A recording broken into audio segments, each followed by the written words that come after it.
Former President Biden and former President Trump making dueling trips to the southern border yesterday. Biden traveling to Brownsville, Texas, while Trump was about 300 miles away in Eagle Pass, Texas. Here's President Trump speaking with Fox News' Sean Hannity after the trip last night from the border. Watch. You come to Texas, this is now a war zone, and they view it as a war zone. And Mexico's doing nothing to help us. They have 28,000 from China, all fighting age. You don't see women, and you don't see men much older than that. It's from 18 to 25, 26 years old. And there's something going on. And they're coming from Yemen that we're bombing. They're coming from the Congo, from prisons in the Congo. The only good thing is it makes our prisoners look like very nice people.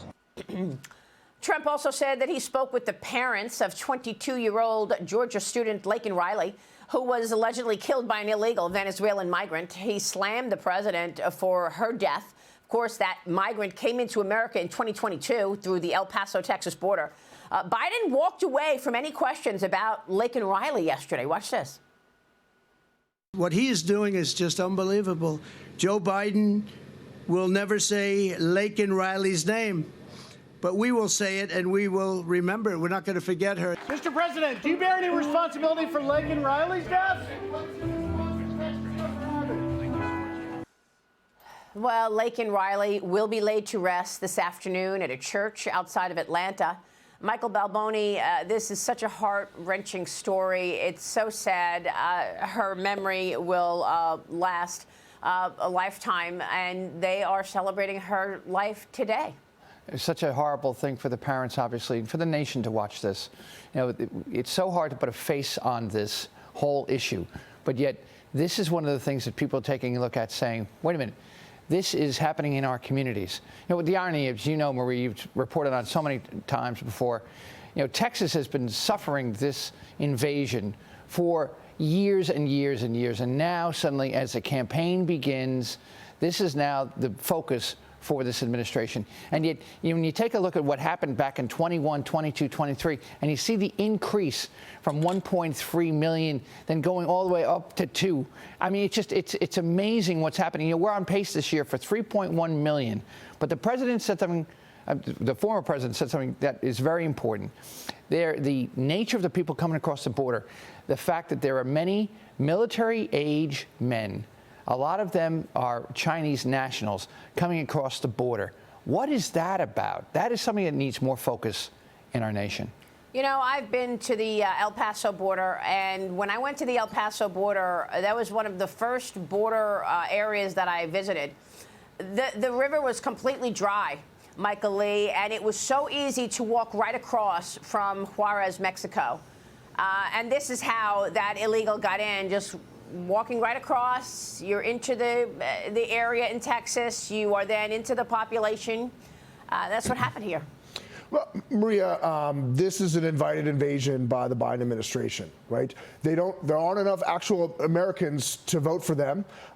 They want as many illegals as they can get into big cities, give them amnesty so they get more electoral college votes, more congressional seats, more federal funding so they can rule by fiat. Okay, a new Chicago of people coming into our country every single year. It's just unbelievably disgusting, and it's no surprise that it's politically unpopular. If you remember, it was just 9 years ago, Trump came down the escalator, and this was his #1 issue. And I don't believe, and you know, they can call Americans that don't like illegal immigration racist all they want, but the fact of the matter is, we are a nation of rule followers. We are a nation of law followers, and people hate to see other people breaking the law. All right. Yeah. No one's talking about illegal immigration and the people that pay thousands of dollars and wait 3, 5, 10 years to get in this country legally when they could just walk over the border and get a big fat $10,000 debit card, a free hotel room, a free cell phone, free health care, all of these other things. If this isn't anything other than an invited invasion by this administration, I don't know what it is. And when Trump first came on the scene and he started saying we're going to ban this group and we're going to shut down this border and we're going to do this and we're not going to allow Venezuela to unload their prisons and send them into America. He was mocked, okay? Right. He was mocked. He was attacked. He doesn't know what he was talking about. In fact, he knew exactly what he was talking about. The Biden-Harris 2024 campaign released this statement following Trump's border trip. Ready?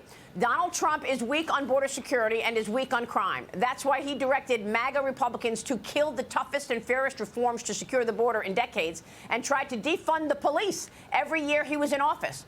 Are they serious? The truth is Donald Trump does not want to secure the border, they go on. He prefers chaos and cruelty because he's betting it helps him politically. Michael Lee, this is absolutely outrageous to say that Trump wanted to defund the police. This was the Democrats, particularly the progressives, modus operandi for years. They wanted to defund the police. What were they expecting to happen? Did they expect crime was not going to spike the way it is right now? Now we are all the victims? Maria, next thing, they're going to accuse Trump of shooting baby's mother in the Disney movie. I mean, it's unbelievable the things that they make up. Look, it's an intentional destruction of Western civilization. You're seeing it play out right in front of your face.